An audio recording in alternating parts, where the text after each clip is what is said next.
Hi, welcome to day 81 of my daily inspirations. Y'all, thank you for subscribing to Soulversation Lifestyle. It is Wednesday, March 24th, 2021. It's day 81 of my daily inspirational teachings inspired by Rhonda Byrne's book, The Secret. And today is day 4 of the Aretha Franklin docu-series that premiered on the National Geographic Channel. Y'all, if you have not seen it, you need to watch it. First of all, I don't know what it is, but something about this woman reminds me of my grandma. She reminds me of my father's mother, and they actually kind of look alike. But the thing about it for me is I'm so inspired by this woman. I have always been, a fan of Aretha Franklin's, but I never knew her story.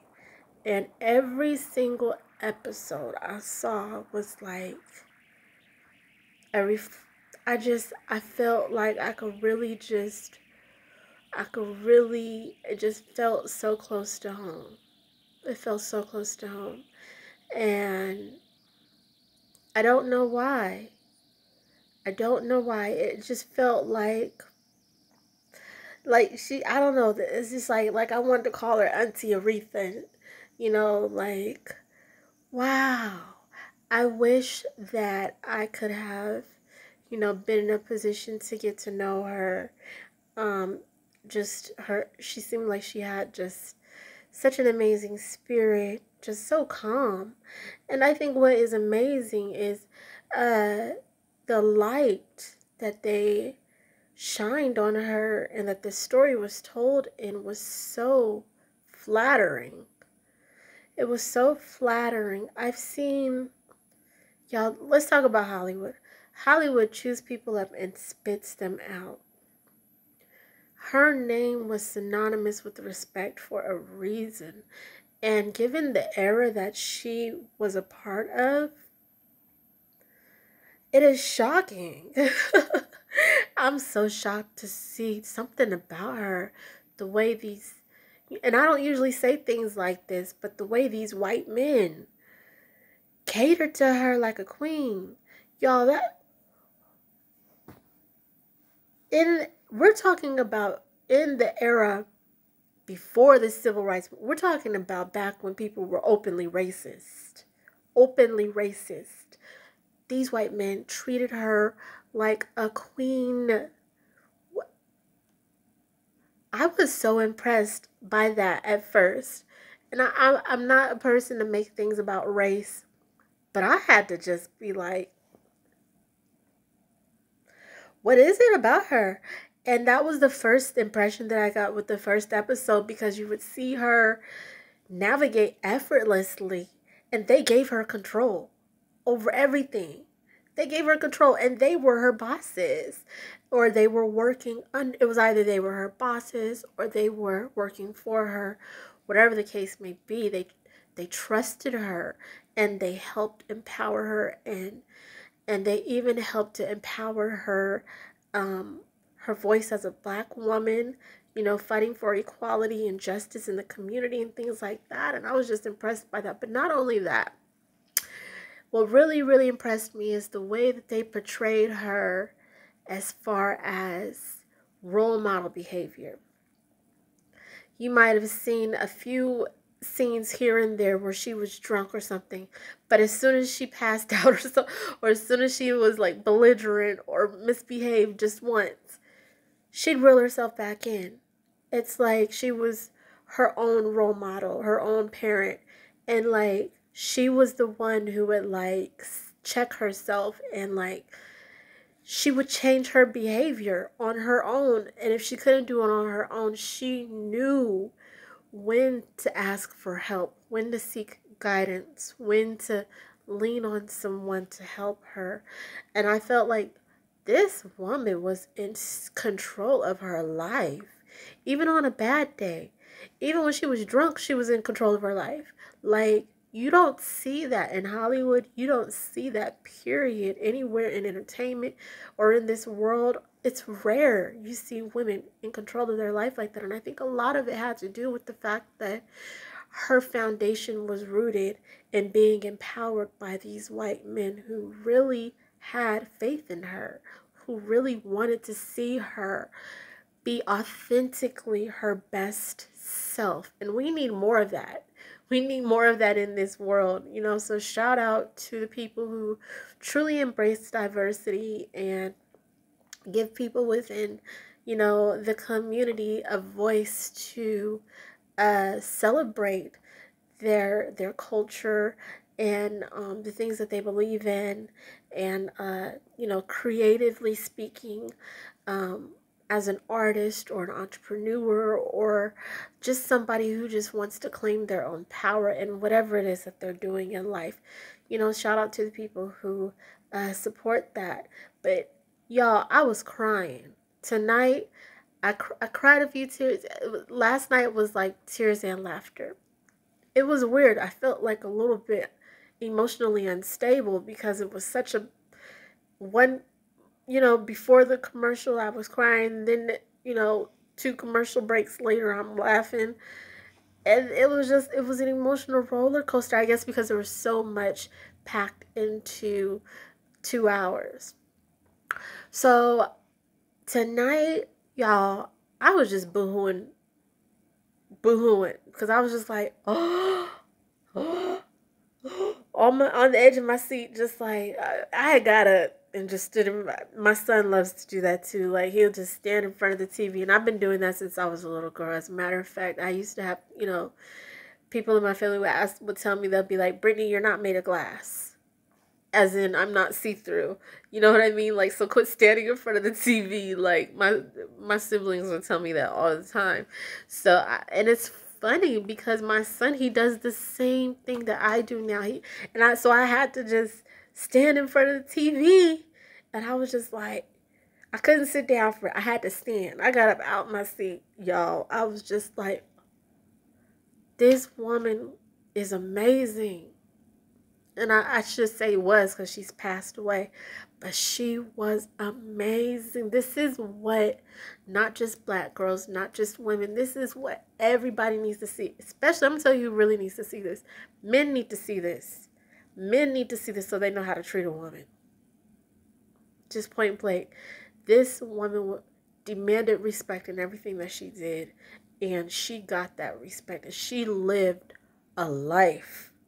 A legend, and she did it with class. That's another thing I have to say. I was impressed. I was like,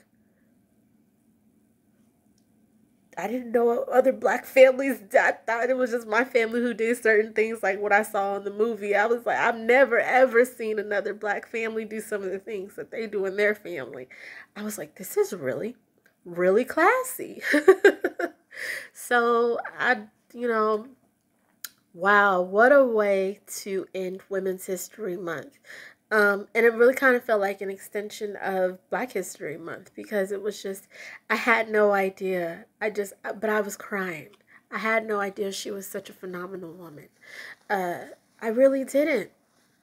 I just didn't.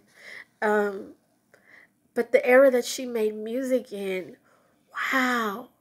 She came from like the golden era of Hollywood all the way through to disco. How awesome is that? Y'all, how awesome. I was just like, oh gosh. I have to buy vinyls. I have to.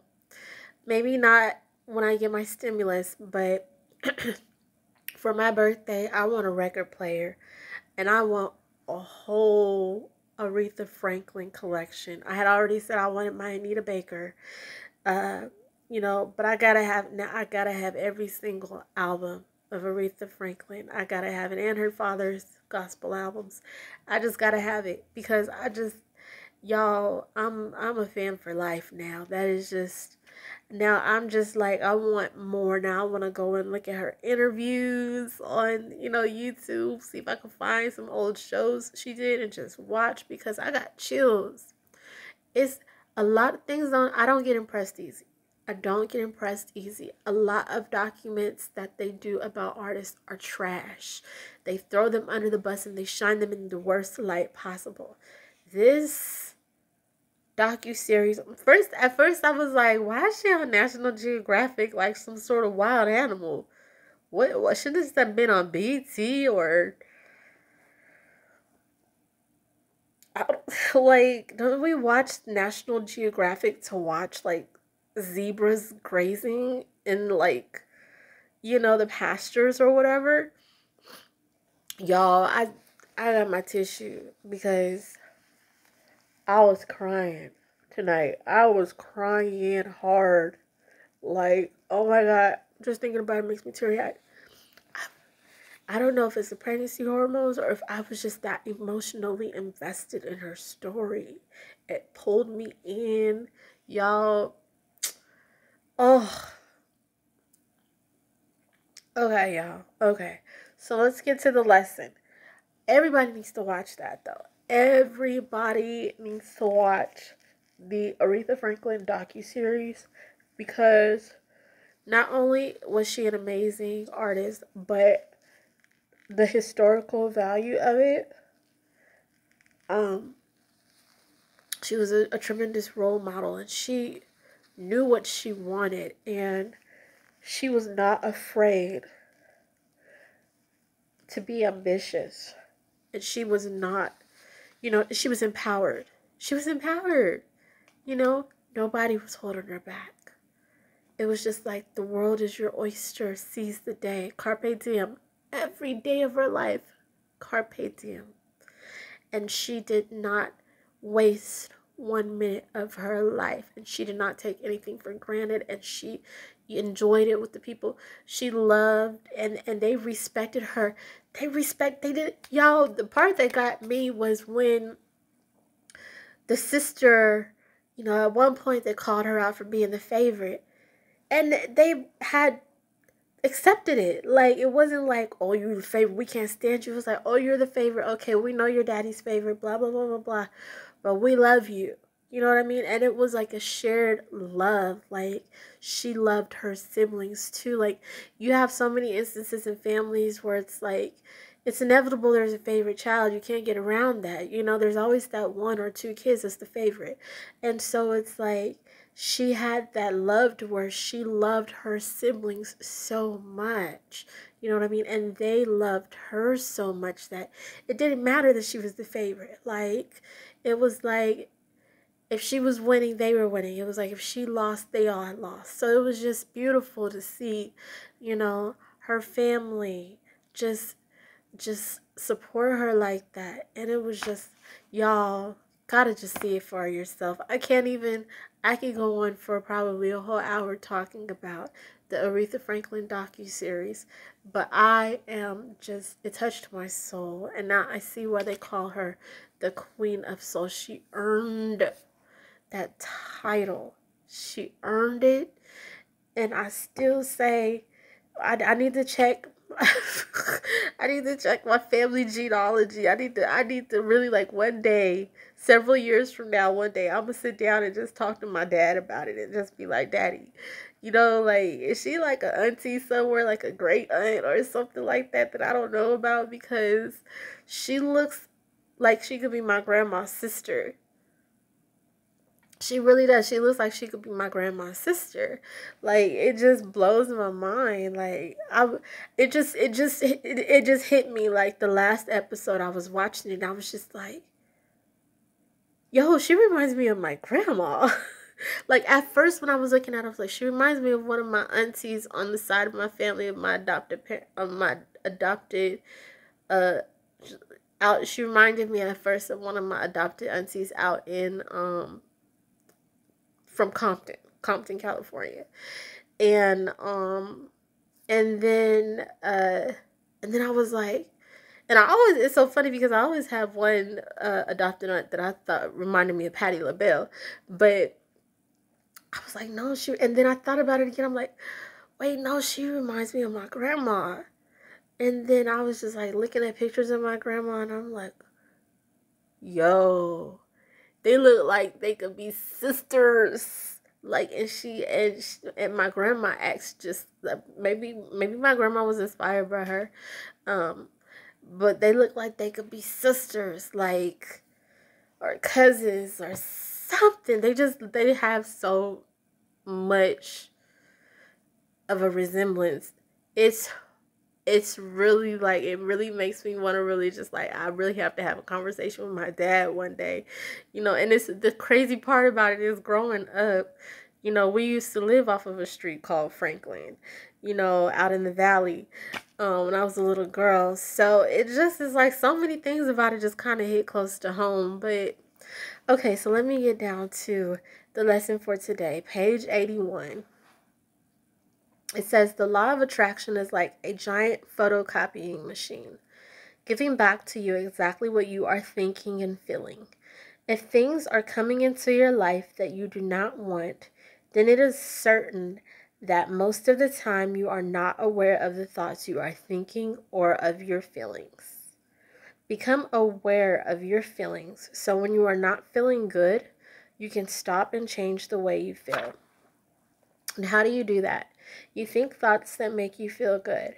Remember that you cannot think good thoughts and feel bad because your feelings are the result of your thoughts.